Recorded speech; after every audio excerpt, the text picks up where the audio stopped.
কাকে বলে? জোরে বলেন সুবহানাল্লাহ।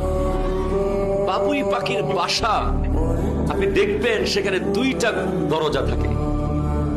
একটা দরজা উপর দিয়ে নিচের দিকে, আর একটা সোজা দরজা।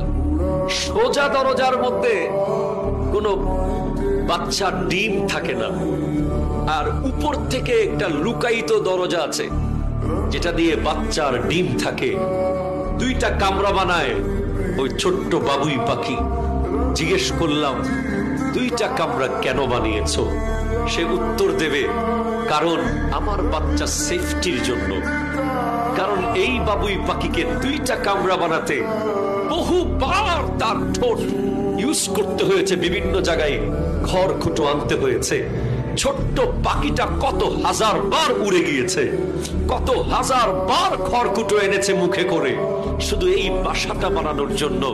সেই বাসাটা যদি একটা কামরার বানাতে হতো তাহলে তাকে অনেক কম কষ্ট করতে হতো, কিন্তু দুইটা কামরা মনের মাধুরী মিশিয়ে ইঞ্জিনিয়ারের মাথায় আসবে না এই প্ল্যান, কিন্তু মায়ের মাথায় চলে আসে সন্তানের জন্য। ঠিক কিনা?